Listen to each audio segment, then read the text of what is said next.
Morena, and welcome to day 28. It is Wednesday, the 22nd of April, day 28 of our alert level 4 lockdown, our rāhui across Aotearoa, New Zealand, to keep everybody safe and to make sure that we eliminate the spread of COVID-19 in this country.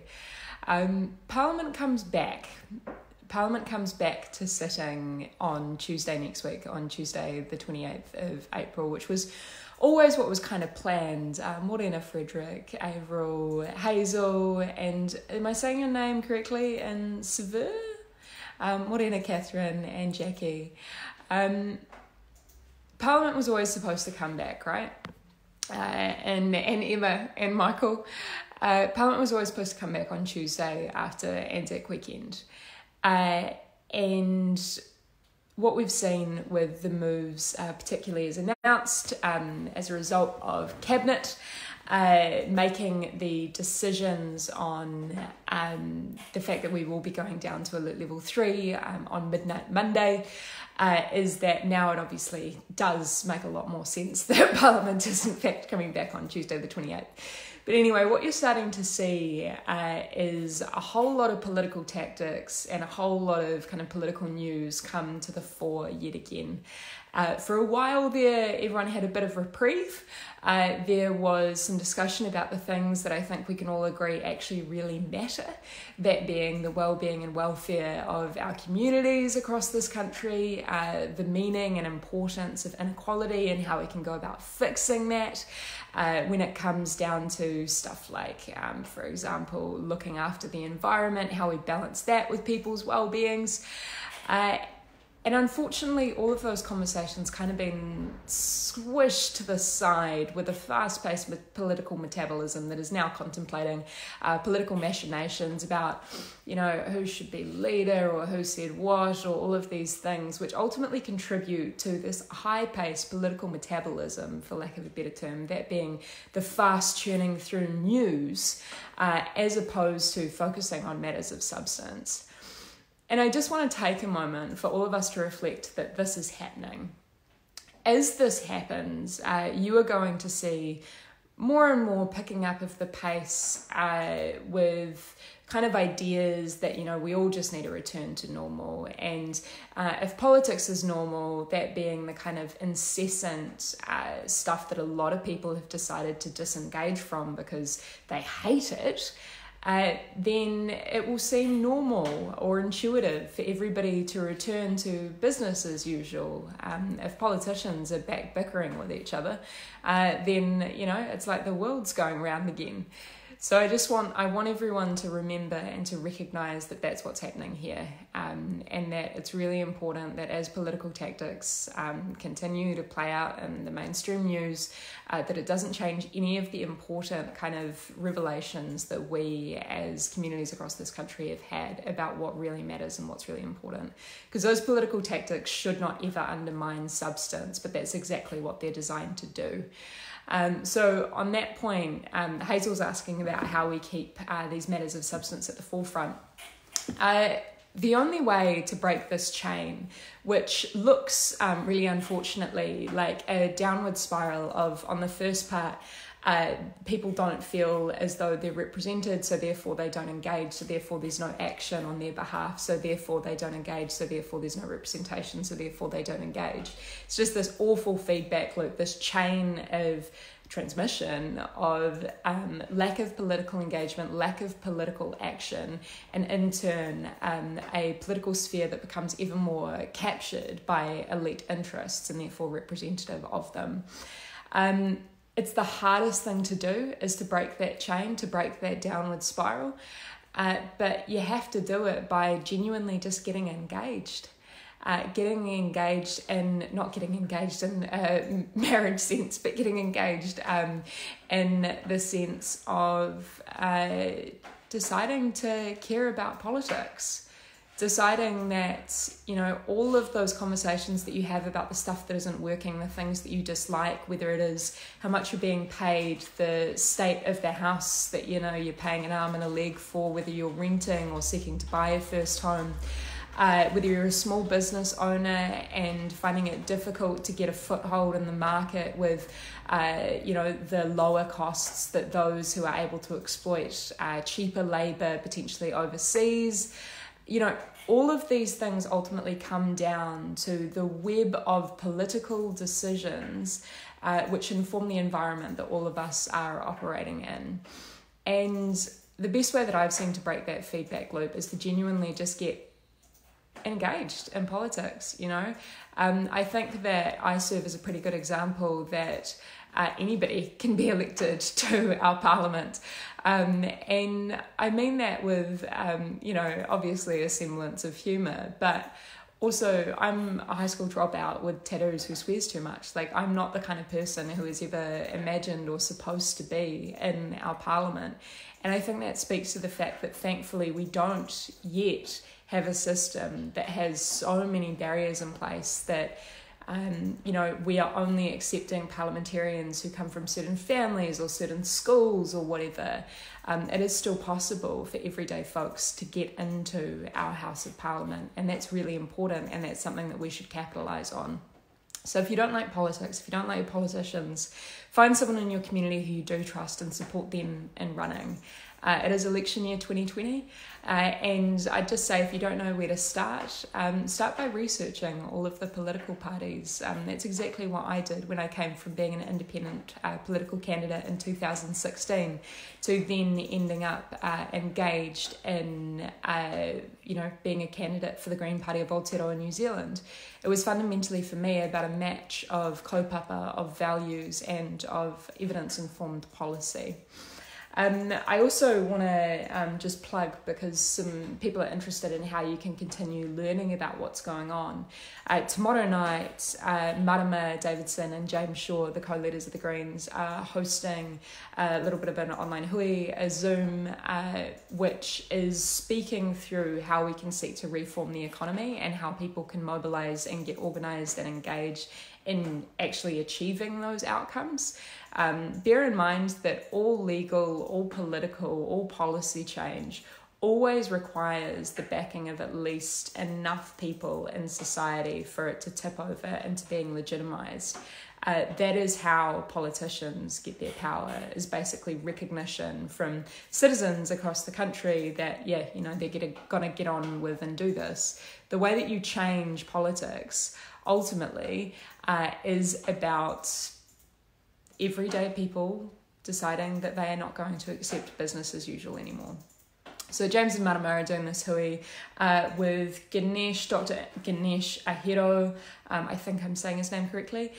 He is one of the Welfare Expert Advisory Group expert panelists, and he is one of many people who are engaged.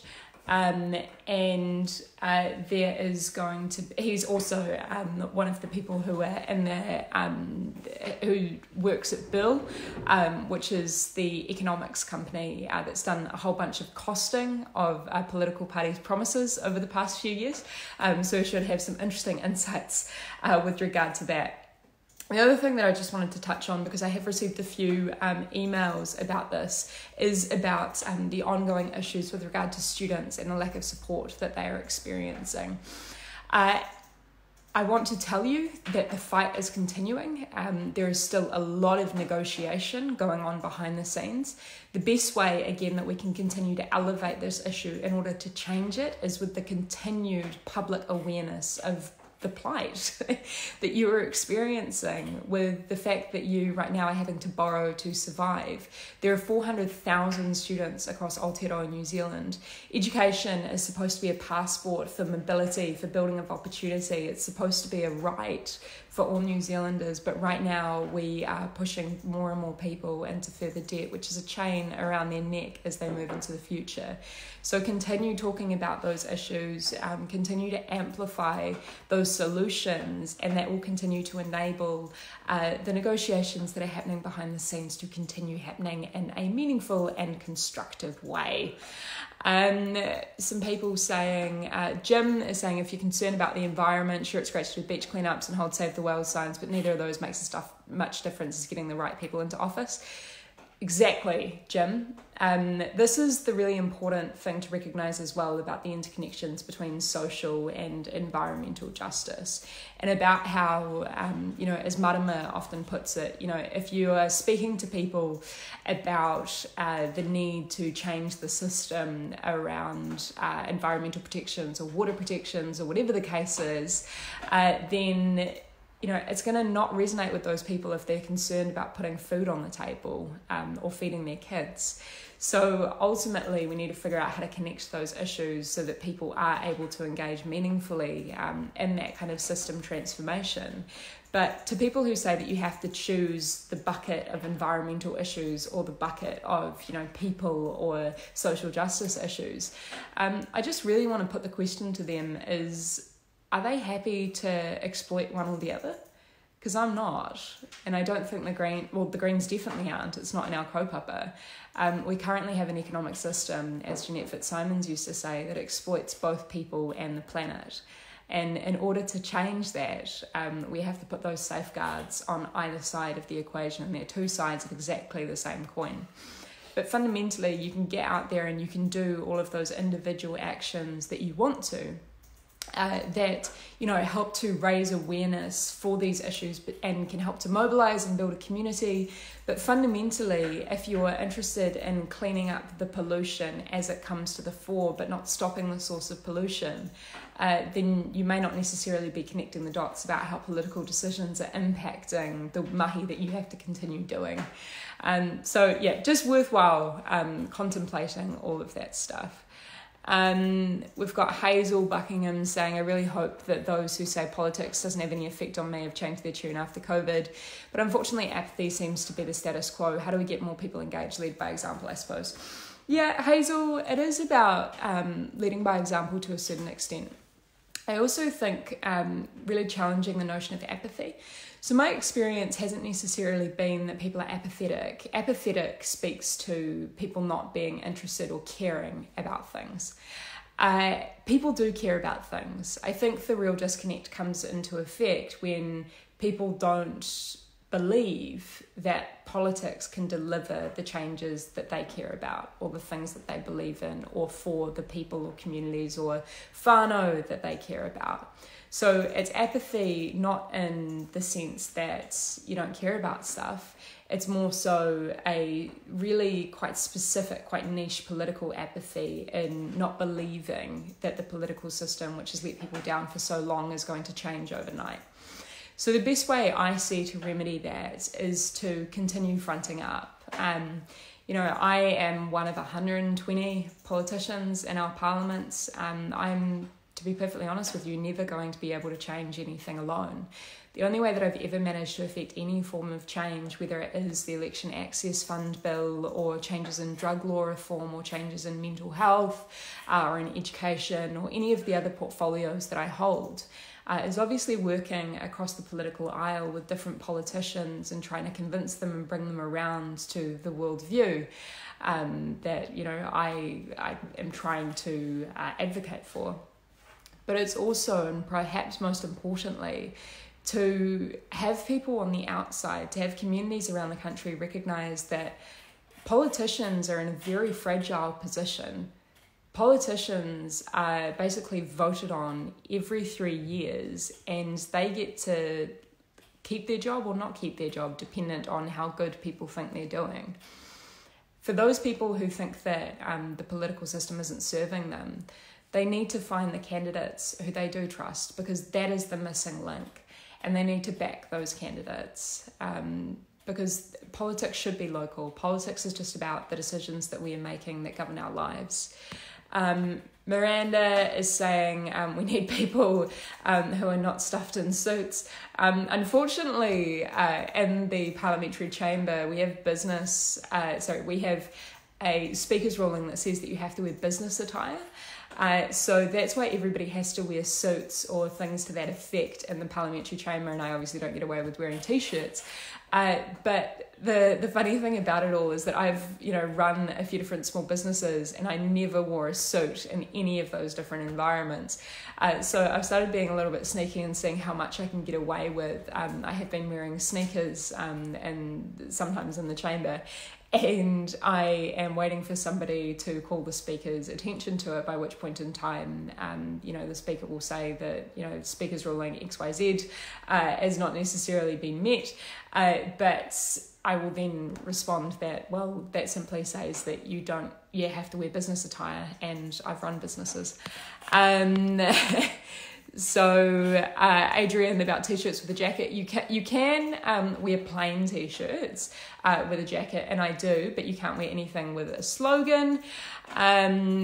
Russell was saying, stand by your word, that will get you voted in.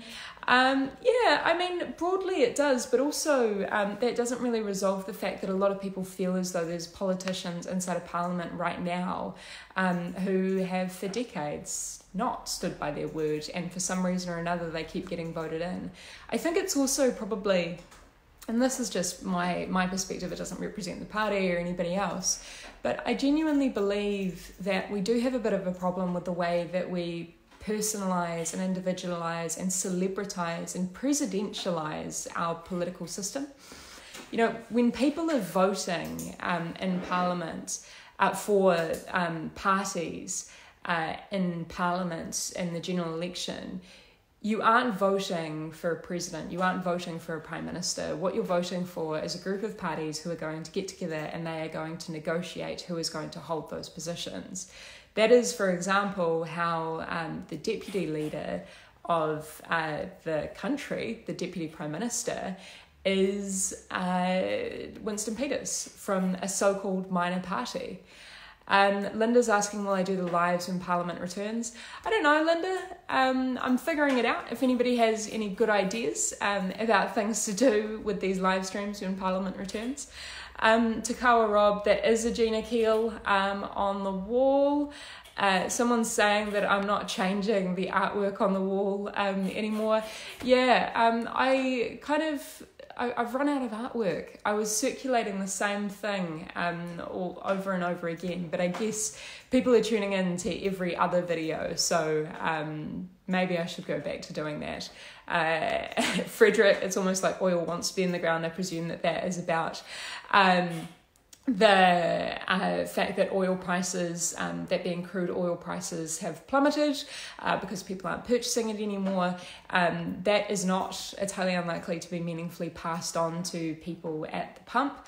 And that again just speaks to one of the many insufficiencies with the current system of energy delivery, and the fact that we have continued to subsidise certain types of energy in favour of others.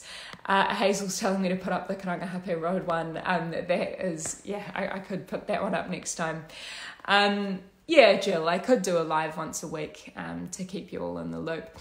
I'll continue to, whatever happens, make sure that I keep you all abreast of what is happening inside our political system and how you can get involved, because the rubber's going to hit the road again very quickly. And as I kind of said at the beginning of this live today, you are going to see a lot of politics as usual, and that is going to be the basis or the tone for you to get back to business as usual. But please remember that you are in control of politics as usual, and therefore in control of business as usual. The way that we change all of that is through building communities and building the political willpower to change. We'll see you again tomorrow at 8:10. Remember to stay home, save lives and be kind, especially to yourselves. Look after yourselves, whānau.